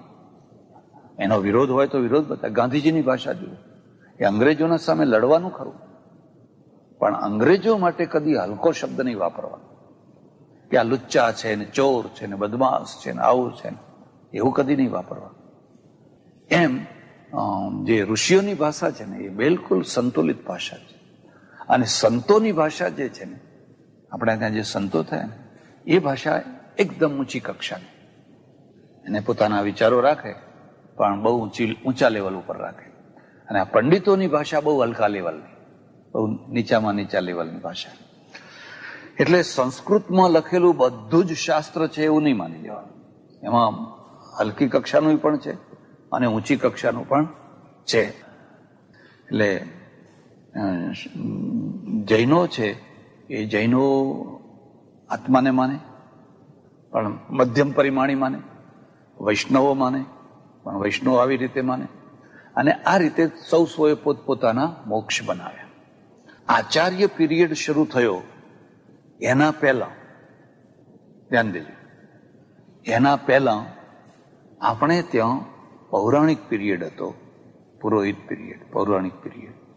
અને પૌરાણિક પીરિયડમાં આપણા ત્યાં વૈકુંઠ હતું, કૈલાસ હતું. બે મુખ્ય માર્ગો હતા. કાં તો વૈષ્ણવોનો એટલે વૈકુંઠમાં જનારા, અને કાં તો શૈવોનો એ બધા કૈલાસ જનારા. એટલે સ્વર્ગ છે એ જુદી વસ્તુ છે. સ્વર્ગ છે એ પુનરાગમન વાળું છે. મોક્ષમાં પુનરાગમન થાય. એમાં કહ્યું ને, મીમાંસકો મોક્ષને નથી માનતા. કારણ કે જો મોક્ષ હોય ને પછી જીવ પાછો ન જ આવતો હોય તો આ સંસાર સમાપ્ત થઈ જાય. દયાનંદ સરસ્વતીએ પણ આ યુક્તિ માની છે. દયાનંદ સરસ્વતીનું પણ કહેવું છે કે મોક્ષ ખરો પણ કાયમ નહીં, કાલિક. થોડોક ટાઈમ, અમુક ટાઈમ, 10 લાખ વર્ષ તમે રહો પછી પાછા અહીંયા. અને એટલે આમાં એક બીજો હેતુ પણ સમજવા જેવો છે. આમનું શું કહેવું છે કે જે લોકો મોક્ષનો પીરિયડ પૂરો કરી અને ફરી જે જન્મ લેવા આવે એ બધા જન્મજાત સિદ્ધો હોય. જન્મજાત એટલે સ્વામિનારાયણ વાળા એને મુક્ત પુરુષો કહે છે. માનો કે મુક્તાનંદજી છે, નિષ્કુળાનંદજી છે, ફલાણા છે, એ બધા મુક્ત પુરુષો છે. એ તો પૂરો થઈ ગયો એમનો પીરિયડ. તો પછી પાછા આયા એટલે મુક્ત આત્માઓ કહેવાય. પણ કાયમ માટે કોઈને મોક્ષ મળે નહીં. તો પહેલા આ કૈલાસ, શિવના માનનારા કૈલાસમાં જાય અને વિષ્ણુના માનનારા વૈકુંઠમાં જાય. પછી શું થયું કે પછી અવતારો થયા. અવતારનો પીરિયડ પાછળથી આવ્યો, પહેલા અવતારો નથી. આ આખા બ્રહ્મસૂત્રમાં કોઈ જગ્યાએ અવતારની વાત નહીં આવે. ગીતાએ પેલું યદા યદા હિ ધર્મસ્ય લખ્યું ને, તદાત્માનમ સૃજામ્યહમ, ત્યાંથી અવતારવાદનું બીજ શરૂ થઈ ગયું. અને બુદ્ધની સામે ટક્કર લેવા માટે અહીંયા અવતારો સામે રાખ્યા. તો માનો કે રામા અવતાર થયો. હવે રામા અવતાર થયો એટલે રામનું ધામ બનાવવું જ પડે. તો રામનું ધામ બનાવવાનું હોય તો એ ધામનું નામ રાખવું જ પડે. એટલે એનું નામ રાખ્યું સાકેત. એનું જૂનું નામ છે સાકેત. તો એવું જ સાકેત ઉપર પણ છે. હું અમેરિકામાં હતો ને, એક સાધુ આવેલા, એક સંન્યાસી સાધુ. એમનું પ્રવચન હતું, મારું પ્રવચન હતું. એવા ચળકતા કપડા પહેરેલા, ચમ ચમ ચમ ચમ ચમ ચમ ચમ ચમ થયા કરે. પછી એ લોકોને એમણે સમજાવ્યું કે ઉપર સાકેત ધામ છે. જેમ આપણે અહીંયા રહીએ છીએ એવું જ ઉપર પણ લોકો રહે છે. અને અહીંથી જે બધા ભક્તો મોક્ષ થઈને જાય એ બધા સાકેત ધામમાં રહે છે. એટલે સાકેત કોઈ કલ્પના નથી, પણ સાકેત એક વાસ્તવિકતા છે. એટલે આ લોકોનું સાકેત ધામ થયું. હવે પછી કૃષ્ણાવતાર થયો. હવે કૃષ્ણાવતારનું પાછું ધામ હોવું જોઈએ. એટલે વૈષ્ણવોએ એ ધામનું નામ પાડ્યું ગોલોક. ગોલોક એટલે વૈષ્ણવ કોઈ મરે તો ગોલોકવાસી કરે. શું લખે? અને મહારાષ્ટ્રમાં કોઈ મરે તો કઈ એમ લખે, એટલે કૈલાસવાસી. શૈવો મરે તો કૈલાસવાસી. એટલે મહારાષ્ટ્રમાં તમે જોજો કઈ લખે આગળ, આપણે સ્વ લખીએ, સ્વર્ગસ્થ. અને પછી એવું લખે કે અમારા પિતાશ્રી ફલાણા ફલાણા ફલાણા ફલાણી તારીખે સ્વર્ગલોકને પામ્યા છે, બહુ ખરાબ થયું છે, એવું લખે પાછું. પણ ભગવાનને ગમ્યું એ. એટલે આ સ્વર્ગલોક પામ્યા છે તોય ખરાબ થયું છે. પણ એ શું સમજે છે? સ્વર્ગસ્થ સ્વર્ગલોક પામ્યા એટલે મૃત્યુ પામ્યા છે એમ. પણ એનો અર્થ એને સમજાતો નથી. એમ ઘણી વાર કેટલીક વાર શું બાફી નાખે લોકો માનો કે 15-20 વર્ષનો છોકરો હોય ને મરી ગયો હોય તો એ લખે કે અમારા ચિરંજીવી ફલાણા ફલાણા ફલાણા. એટલે ચિરંજીવી હોય તો પછી મરી શાનો કહેવાય? હે, ચિરંજીવીનો અર્થ જ છે કે લાંબુ જીવનારો. હવે આ તો 8-10 વર્ષમાં ગુજરી ગયો છે, પણ એને ખબર ના હોય કે આ ચિરંજીવીનો આવો અર્થ થાય. એમ સમજે કે છોકરાનું નામ ચિરંજીવી. એટલે કૃષ્ણ ના થયા એમણે પછી ચિરન એટલે લાંબો ટાઈમ, હંમેશા નહીં, લાંબો ટાઈમ જીવનારા, લાંબો ટાઈમ સુધી. પણ એ છોકરા માટે ખાસ એવું વપરાય છે, વાક્ય જ વપરાય કે છોકરો એટલે ચિરંજીવી કહેવાય. એમ કૃષ્ણ ભગવાનના અનુયાયી થયા તો ગોલોકવાસી થયા. અને ગોલોકવાસી, ગોલોકની રચના કરવી હોય તો ગોલોકમાં શું શું હોય, આ કૈલાસમાં શું શું હોય, સાકેતમાં શું શું હોય, તો આ બધા તો જુદા જુદા છે ને. એટલે પછી કે અરે ગોલોકમાં તો ગોપીઓ જ હોય, ત્યાં પુરુષને પ્રવેશ છે જ નહીં. પુરુષ એક કૃષ્ણ જ છે, કૃષ્ણ સિવાય બીજો કોઈ પુરુષ નથી. અને એટલે તમારે પણ ગોપી ભાવમાં જ જવાનું છે. એટલે મેં તમને કહ્યું ને, વૈષ્ણવ આચાર્યો, વલ્લભાચાર્ય વગેરે આટલે સુધી ચોટલો રાખે છે, અંબોડો કરે છે અને માથે ઓઢે છે. એટલે ગોપી ભાવમાં રહેવાનું. તો ચાલો હવે ગોલોક થયો ગોપી ભાવમાં, તો ત્યાં શું છે? તો ગાયો છે, માખણ મિશ્રી છે, ફલાણું છે. અરે એ તો અમારે અમેરિકામાં છે, એમ કે અહીં તો જેટલું જોઈએ એટલું બટર મળે છે ને ખવાતું નથી. કોલેસ્ટ્રોલ એટલો થઈ ગયો છે કે ભાઈ માખણ ના ખાશો, માખણ ના ખાશો, માખણ ના ખાશો. તો સૌએ પોતપોતાના લોકો બનાવ્યા. એમ રામાનુજ છે, એ રામાનુજે એમનો લોક બનાવ્યો. એ લક્ષ્મીનારાયણને, મધ્વાચાર્ય લક્ષ્મીનારાયણને માને છે, એટલે એ લોકો વૈકુંઠને માનતા થયા.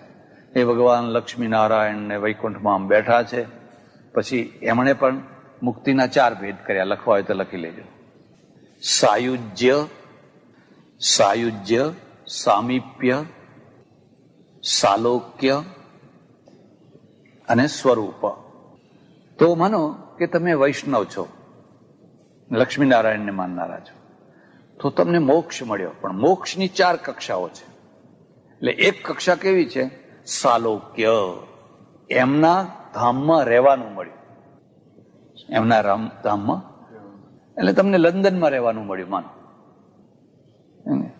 પણ હવે એનાથી ઉપર તમને મળ્યું હોય તો શું થાય? તો સાલોક્ય, પછી સાયુજ્ય, એના સમીપમાં રહેવાનું મળ્યું, નજીકમાં રહેવાનું મળ્યું. તો લંડનમાં તો રહેવાનું મળ્યું, પણ તમને બકિંગહામ પેલેસમાં રહેવાનું મળ્યું. એટલે તમે રાત દિવસ ભગવાનને જોયા કરો. સાયુજ્ય, પછી સામીપ્ય. એટલે સામીપ્ય એટલે અત્યંત સમીપ રહેવાનું મળ્યું, અત્યંત સમીપમાં રહેવાનું મળ્યું. તમને કઈ પાણી લાવો, ફલાણું લાવો, આમ લાવો, આમ એવી રીતે અત્યંત સામીપ્ય. અને સાયુધ્ય, એટલે સ્વરૂપ લખાયું ને એની જગ્યાએ સાયુધ. એટલે તમે ભગવાનના આયુધ થઈ જાઓ. એટલે તમને શંખ, ચક્ર, ગદા, પદ્મ એવું થવાનો મોકો મળે. એટલે ભગવાનના હાથમાં તમે આવો, કોઈ વાર આમ થાવ, કોઈ વાર આમ થાવ. એટલે આ પ્રકારનો આ એમણે કલ્પના કરી. રામાનુજાચાર્ય, મધ્વાચાર્ય, વૈકુંઠ માનનારા છે ને એ લોકોએ. હવે જરા વિચાર કરો કે આમાં જે લોકો પેલા લંડનમાં રહેતા હોય ને જે બકિંગહામ પેલેસમાં રહેતા હોય, એમાં થોડી ઈર્ષ્યા દ્વેષ તો થાય કે ના થાય? કે મને ક્યારે ત્યાં મળશે ને પેલો પેસી ગયો છે ને હવે એને કાઢો ને મને જે જગ્યા આપો ને. મુશ્કેલી શું થઈ કે આ પ્રકારની જુદી જુદી કલ્પનાઓ લોકોએ કરી. આને ને વાસ્તવિકતાને કઈ લેવા દેવા, પણ જે કલ્પના હતી ને એ વાસ્તવિકતા થઈ ગઈ, અને જે વાસ્તવિકતા હતી એની ઉપેક્ષા થઈ. જે વાસ્તવિકતા હતી એની ઉપેક્ષા થઈ. જે આ આપણું વર્તમાન જગત છે ને એ જગતના પ્રત્યે કશું કરવાનું જ નહીં. અને જે પેલી કલ્પના હતી એને જ લોકોએ એટલું અમે બધા ઠસાવીને મગજમાં એવું બધું ઠસાયું કે હું ક્યારે વૈકુંઠ જઉં, હું ક્યારે વૈકુંઠ જઉં.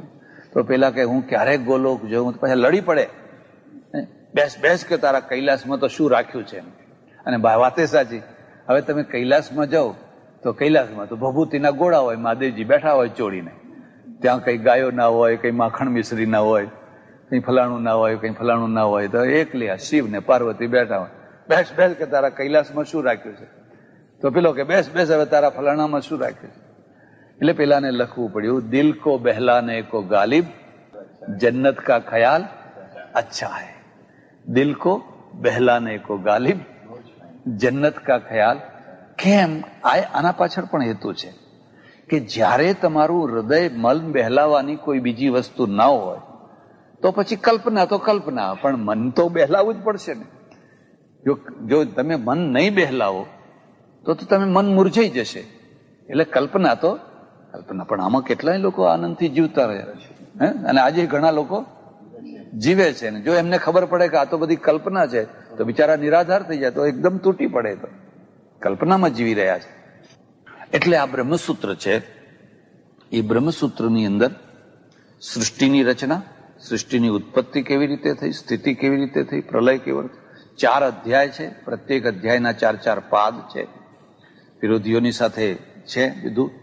તો હું તમને એ કહેતો હતો કે શંકરાચાર્ય છે એની ભાષા બહુ મીઠી છે અને વલ્લભાચાર્યની ભાષા પણ મીઠી છે. રામાનુજ, મધ્વ, નિંબાર્ક એ બધાની ભાષા એટલી બધી મીઠી. વલ્લભાચાર્યની ભાષા પણ બહુ સુંદર છે. આજે હસનમ મધુરમ, રુદનમ મધુરમ, મધુરાધિપતે રખિલમ મધુરમ, એ વલ્લભાચાર્યનું સ્તોત્ર છે, મધુરાષ્ટક છે. પણ શંકરાચાર્ય છે ને, આમાં વલ્લભાચાર્ય કૃષ્ણ સિવાય બીજા કોઈનું અષ્ટક નથી લખ્યું. ત્યારે શંકરાચાર્ય કૃષ્ણનું લખ્યું, વિષ્ણુનું લખ્યું, શિવનું લખ્યું, ગંગાનું લખ્યું, યમુનાનું લખ્યું, નર્મદાનું લખ્યું, માતાનું લખ્યું, શિવનું લખ્યું, બધાના લખ્યું. કે શંકરાચાર્યનો ઈષ્ટદેવ સંપ્રદાય નથી. અમે સંન્યાસીઓ છીએ ને, અમે સંપ્રદાયનો પ્રચાર ના કરીએ. તમે જય શ્રી કૃષ્ણ કહો તો હું જય શ્રી કૃષ્ણ બોલું, તમે જય શ્રી રામ કહો તો હું જય શ્રી રામ બોલું, તમે ઓમ નમઃ શિવાય કહો તો હું ઓમ નમઃ શિવાય કહું. અને એમ હું કોઈને એવું કહું પણ નહીં કે ભાઈ તમારે જય શ્રી કૃષ્ણ જ બોલવું, બીજું બોલવું એવું નહીં. એ આ સંપ્રદાય છે અને આમાં છે. એટલે અમે નારાયણ બોલીએ, અમને કોઈ નમો નારાયણ, અને નારાયણ તો વિષ્ણુ છે. એટલે કોઈનું નામ શિવાનંદ હોય, કોઈનું નામ રામાનંદ હોય, કોઈનું નામ કૃષ્ણાનંદ હોય, કોઈ એટલે બધામાં કોઈ અંબાનંદ હોય સંન્યાસીઓમાં. એટલે સંન્યાસીઓ છે એમાં ઈષ્ટદેવની સાંપ્રદાયિકતા નહીં. તમને એટલે અમારે આ તો હું તો કોઈને મંત્ર આપતો નથી, પણ બાયચાન્સ અમારે કોઈને મંત્ર આપવાનો હોય ને કોઈ આગ્રહ કરે કે ભાઈ મને ગુરુ મંત્ર આપો, તો અમે પહેલા એને પૂછીએ કે તને કયા ભગવાન ઉપર પ્રેમ છે.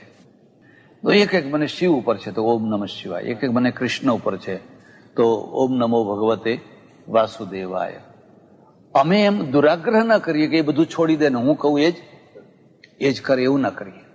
ત્યારે પેલા સંપ્રદાય વાળા શું કહે કે આ બધું બંધ કરો, આ ના બોલાય. અમે કહીએ એ જ કરવાનું, એ જ બોલવાનું, એ જ બોલવાનું.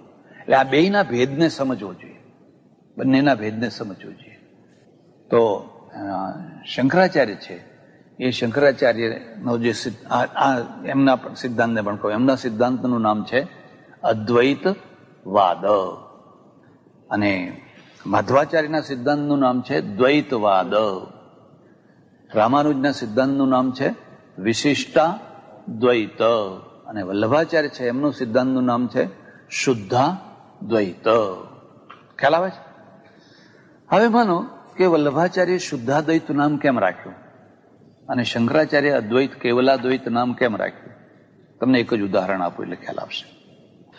શંકરાચાર્યનું શું કહેવું છે કે માનો આ બ્રહ્મ છે, આ બ્રહ્મ છે, પણ બ્રહ્મ માત્ર અદ્વૈત છે. માત્ર અદ્વૈત શું? એટલે એમાં શક્તિ નથી, એમાં કોઈ શક્તિ નથી, ક્રિયા નથી, ગુણ નથી. જો એમાં ગુણ, ક્રિયા, શક્તિ કંઈ રહે તો દ્વૈત થઈ જાય. શું થઈ જાય? જરા ખાસ ધ્યાન દેશો તો વાત સમજમાં આવશે. માનો કે તમારામાં ગુણ છે, સત્વ રજ તમ નહીં, એ તો પ્રકૃતિના ગુણ, પણ તમારામાં કરુણા છે, તમારામાં શૌર્ય છે, પરાક્રમ છે, દયા છે, ઉદારતા છે. તો જ્યારે જ્યારે એ ગુણનો ઉદય થાય ત્યારે ત્યારે તમારામાં કંઈ પરિવર્તન થાય કે ના થાય? હે, તમારામાં પરિવર્તન થાય છે. તો હવે જો તમારામાં પરિવર્તન થાય તો તમે વિકારી થયા. તો તમે જ્યાં મૂળ રૂપ હતું એમાંથી તમે જુદા થયા. થોડુંક પણ કંઈક બદલાવ. માનો કે આપણને ક્રોધ ચડે તો આપણા ચહેરામાં ભાવ બદલાય છે કે નહીં? દયા આવે તો બદલાય છે કે નહીં? તો એ દયા આવી આત્મામાંથી, એટલે ચહેરા ઉપર એકદમ કરુણા છવાઈ ગઈ. ક્રોધ આવ્યો તો રૌદ્ર રૂપ થઈ ગયું. એમ જો તમારામાં ગુણ હોય તો આત્મામાં પરિવર્તન આવે, અને પરિવર્તન આવે તો એ પછી નિત્ય ના રહી શકે. એવી જ રીતે જો એમાં ક્રિયા હોય તો ક્રિયા કરવા માટે પણ કંઈક આઘું પાછું થવું પડે. વસ્તુ કંઈક જરાય આગી પાછી ના થાય તો ક્રિયા થાય જ નહીં. આ રૂમાલ આમ ને આમ પડ્યો રહે તો ક્રિયા ના થાય. એટલે માનો કે આમ ઉઘાડ્યો, આમ ખોલ્યો, આમ બંધ કર્યો તો ક્રિયા થઈ. પણ એ ક્રિયા થઈ તો આમાં પરિવર્તન થયું કે ના થયું? થયું ને. એટલે પરમેશ્વર નિર્ગુણ છે, બ્રહ્મ નિર્ગુણ છે, નિષ્ક્રિય છે, નિરીહ છે. એમ એને ઈચ્છા નથી. હવે મને ઈચ્છા ક્યારે થાય? ઈચ્છા ક્યારે થાય? જ્યારે આવશ્યકતા ઊભી થાય ત્યારે ઈચ્છા થાય કે ભાઈ જમવાનો ટાઈમ થયો, ભોજન મળે તો સારું. તો મૂળ આવશ્યકતા થઈ ને. એમ પરમેશ્વરને પણ પોતાની નહીં તો બીજાની, માનો મારી નહીં તો તમારી પણ, તો બીજાના માટે પણ જ્યારે આવશ્યકતા ઊભી થાય ત્યારે એને ઈચ્છા થાય. અને ઈચ્છા થાય ત્યારે અને ઈચ્છા નથી ત્યારે બેમાં કંઈક તો ભેદ હોવો જોઈએ ને. બંનેમાં કંઈક તો ભેદ હોવો જોઈએ ને. એટલે પરમેશ્વર નિરીહ છે, બ્રહ્મ નિરીહ છે, નિર્ગુણ છે, નિષ્ક્રિય છે, નિરંજન છે. બધા કેટલાય વિશેષણો બનાવી દીધા. એવું બ્રહ્મ છે. તો હવે એવા બ્રહ્મમાંથી તો જગતની રચના કેવી રીતે થશે?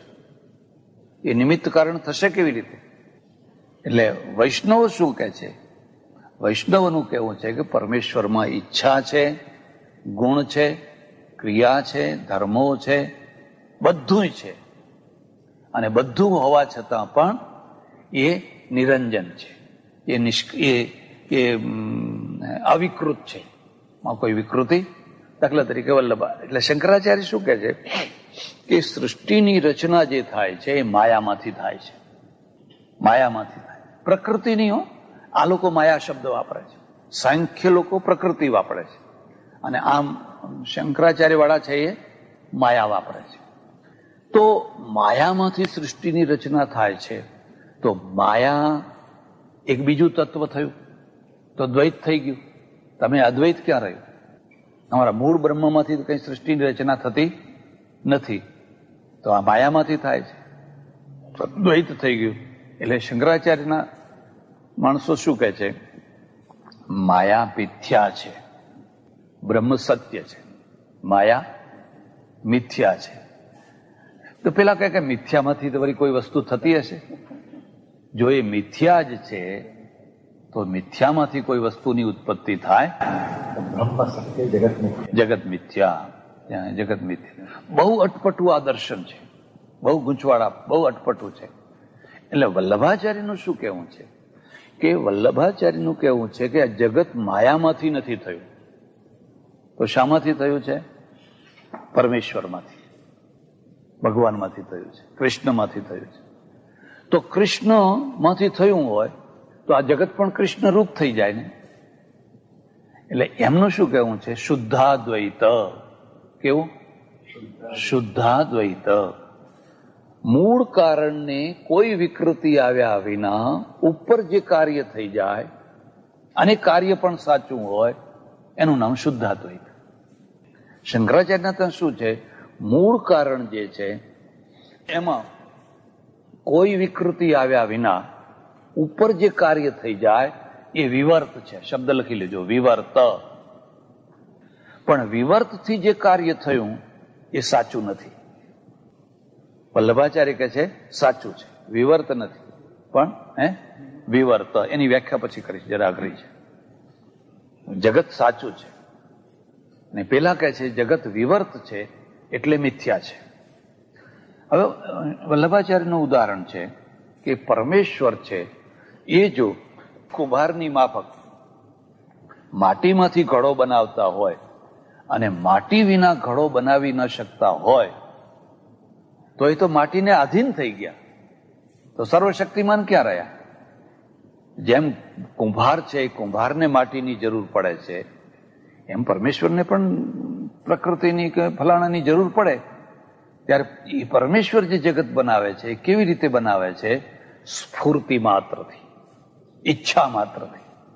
જેમ કોઈ સિદ્ધ પુરુષ હોય અને એ સિદ્ધ પુરુષ કે જલેબી, એટલે ફટ દઈને જલેબી આવી જાય. હવે કંદોઈ જલેબી બનાવે છે એ મેદામાંથી બનાવે છે, પણ કંદોઈનો નિયમ અહીંયા નથી, કારણ કે કંદોઈની પાસે સિદ્ધિ નથી. એટલે એને મેદો પલાળવાનો, આ કરવાનું, તે કરવાનું, ફલાણું કરવાનું, પછી એમાંથી જલેબી બને. પણ આ સિદ્ધ પુરુષ છે એને એપલ જોઈએ, જલેબી જોઈએ, ફલાણે. આ ઘણા લોકો નથી, ફટ દઈને જલેબી બનાવી આપે. તો સિદ્ધ પુરુષમાંથી એ જલેબી નથી બની કે એનો હાથ ઓછો થઈ ગયો, પગ ઓછો થઈ ગયો. એ સિદ્ધ પુરુષમાંથી નથી બની, પણ એની સિદ્ધિમાંથી બની છે. જેમ સિદ્ધ પુરુષ પોતાની સિદ્ધિથી વગર કારણે, એટલે કારણ વિના કાર્યની ઉત્પત્તિ કરી શકે છે, એવી જ રીતે પરમાત્મા, સર્વસમર્થ પરમાત્મા કોઈ પણ વસ્તુની અપેક્ષા રાખ્યા વિના માત્ર પોતાની શક્તિના દ્વારા એ બ્રહ્માંડોની રચના કરે છે. એટલે એમનો જે પરમેશ્વર છે એ માયા વિશિષ્ટ નથી, માયાવાળો નથી, પણ શુદ્ધ છે. એટલે એમના સિદ્ધાંતનું નામ પડ્યું શુદ્ધાદ્વૈત. ખ્યાલ આવે? શુદ્ધાદ્વૈત. આ વલ્લભાચાર્ય છે.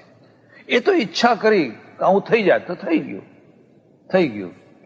અને પેલા કે ના એમ થાય નહીં. એને સંખ્યવાળા કે એને પ્રકૃતિ જોઈએ, કુંભાર ગમે એટલો હોશિયાર હોય પણ માટી તો જોઈએ ને.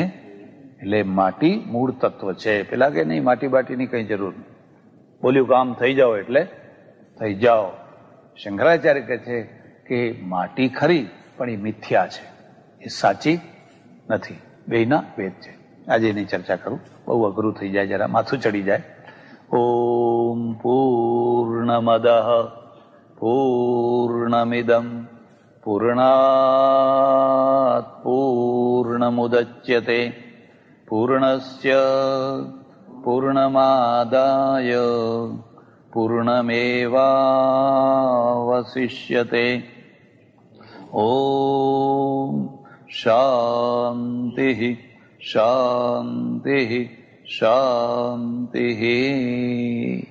સદ્ગુરુદેવ કી જય. નમઃ પાર્વતી પતે.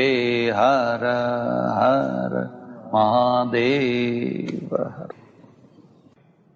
યજ્ઞો થયા, યજ્ઞોમાં પશુઓ કપાવા લાગ્યા. અરે અત્યારે શું, કોઈ વાર નવચંડી થતી હોય તો જોજો, ધ્યાન દઈને જોજો. હવે પશુની જગ્યાએ કોરું લાવવામાં આવે છે, કોરું.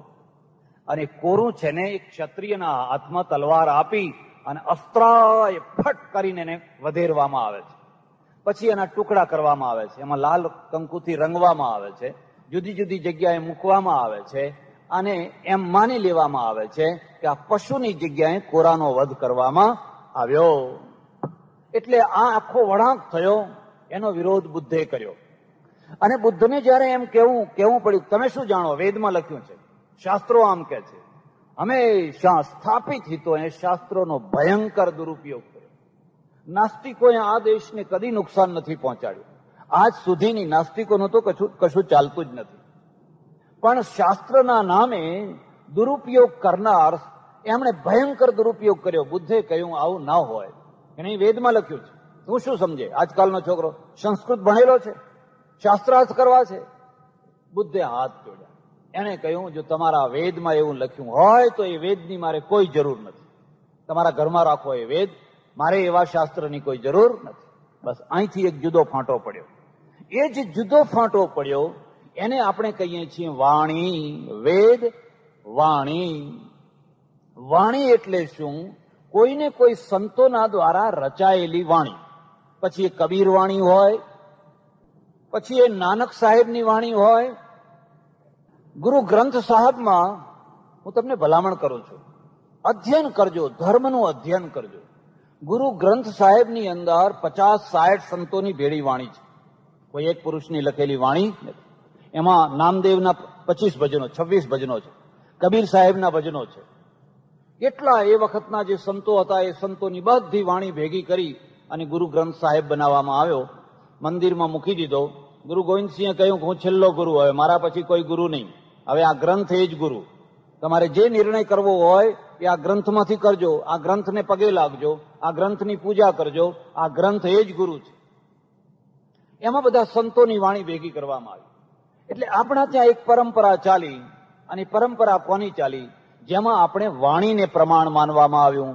બુદ્ધની વાણીને આગળ પછી ત્રિપિટકમાં સંગ્રહિત કરવામાં આવી, એમાંથી ધમ્મપદ અને બુદ્ધની વાણીને પ્રમાણ માન્યું. એવું મહાવીરની વાણી. એવી જ રીતે નાનક, કબીર, જે સંપ્રદાયો થયા, સ્વામિનારાયણ સંપ્રદાય. હવે સ્વામિનારાયણ સંપ્રદાયમાં વચનામૃતને શિક્ષાપત્રી એ જ વાણી.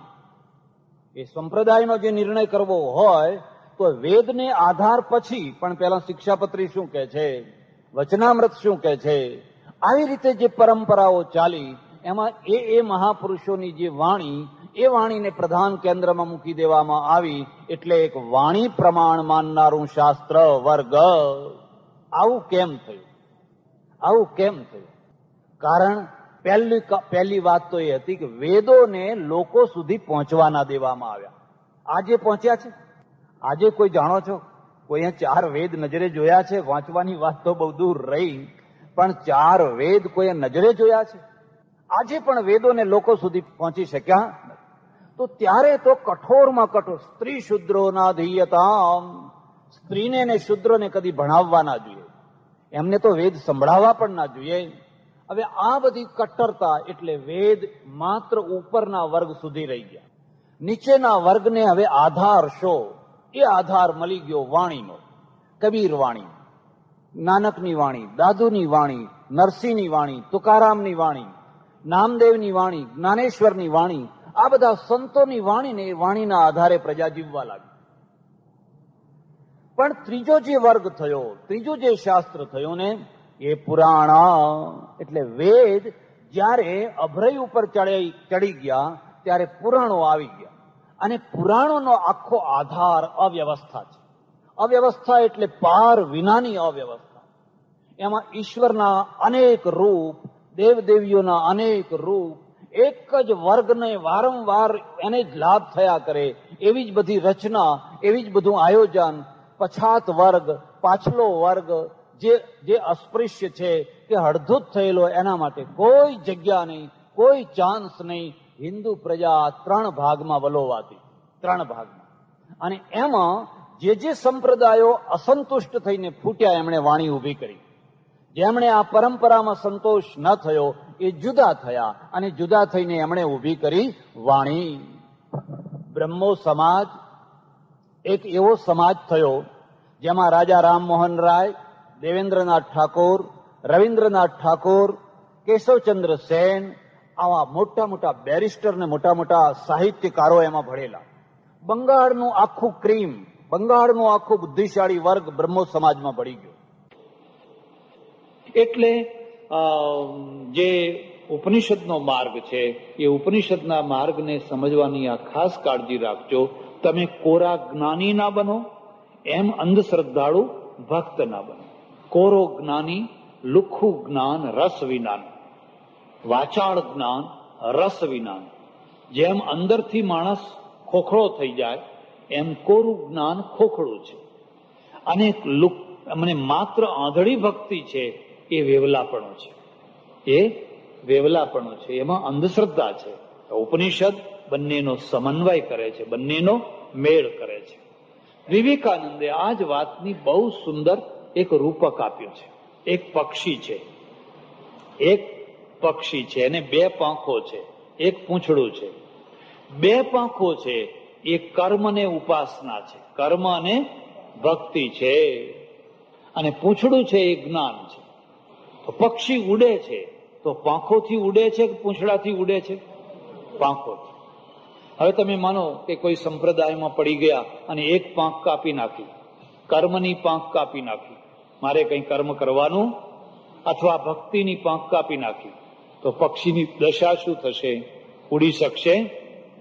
અને બેય પાંખો કાપી નાખી તો કર્મની એ જરૂર નથી, ભક્તિની એ જરૂર નથી, બેય પાંખો કાપી નાખી. આપણે તો પૂંછડું ઘણું થઈ ગયું, બસ જ્ઞાન. તો પૂંછડામાં શું છે? ક્રિયા નથી, એ ઉડી શકતું. ત્યારે હવે પૂંછડું કાપી નાખીએ તો, બે પાંખો રવા દઈએ અને પૂંછડું કાપી નાખીએ તો દિશા નિર્ધારણ થઈ શકશે.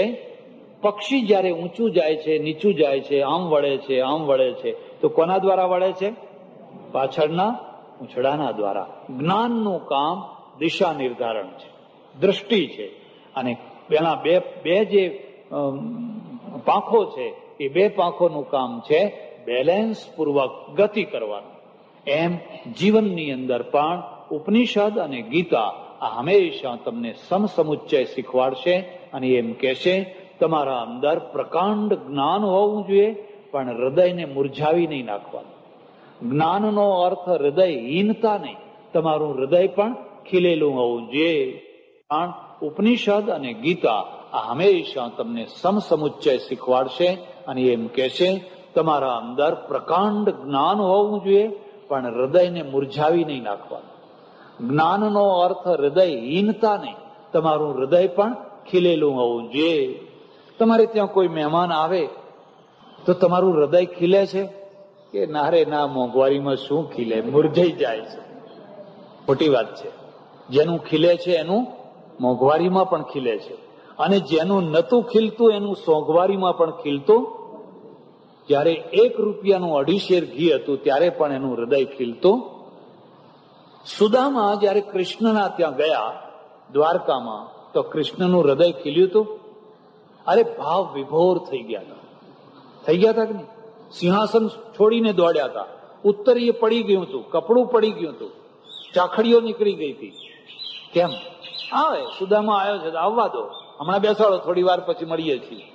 કેમ? કારણ કે હૃદય ખીલ્યું. અરે મારો ભાઈબંધ, સાથે ભણનારો, આટલા વર્ષો સુધી સાથે ભણ્યા સાંદીપની ઋષિના ત્યાં, અને આજ મારે ત્યાં આવ્યો છે. શું ખીલી ઉઠ્યું? હૃદય. અને હૃદય ખીલે એટલે શું થાય? એક બીજી વાત યાદ રાખો. હૃદય છે ને એ કદી પણ વાંચ્યું નથી હોતું. જ્ઞાન વાંચ્યું હોય, જ્ઞાન વાંચ્યું હોય, પણ હૃદય કદી વાંચ્યું હતું. એ ખીલે એટલે એમાંથી એના પરિણામ આવવાના જ. હૃદય ખીલ્યું એટલે તમે જમાડશો, એને પાણી પાશો, એને ચા પાશો, પણ હવે હૃદય જ ખીલ્યું નથી.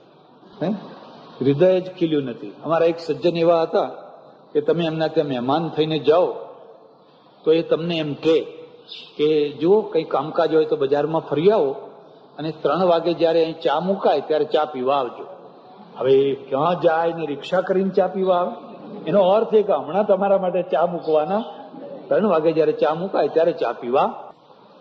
કેમ આવું કેમ થાય છે? કારણ કે હૃદય ખીલ્યું.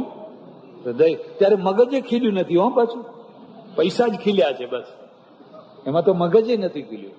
એટલે એમ કે છે ભાઈ, આ ઉપનિષદ તમારું હૃદય પણ ખીલવવા માંગે છે, તમારું મગજ પણ ખીલવવા માંગે છે. એટલે તમારી બંને પાંખો અને તમારું જ્ઞાનનું નિર્ધારણ કરનારું પૂંછડું છે એને પણ રાખવા માંગે છે. એટલે તમે બરાબર સાચી દિશામાં પૂરેપૂરી ગતિ કરી શકો. ઓમ પૂર્ણમદઃ પૂર્ણમિદં પૂર્ણાત પૂર્ણમુદચ્યતે પૂર્ણસ્ય પૂર્ણમાદાય પૂર્ણમેવાવશિષ્યતે. ઓમ શાંતિ શાંતિ.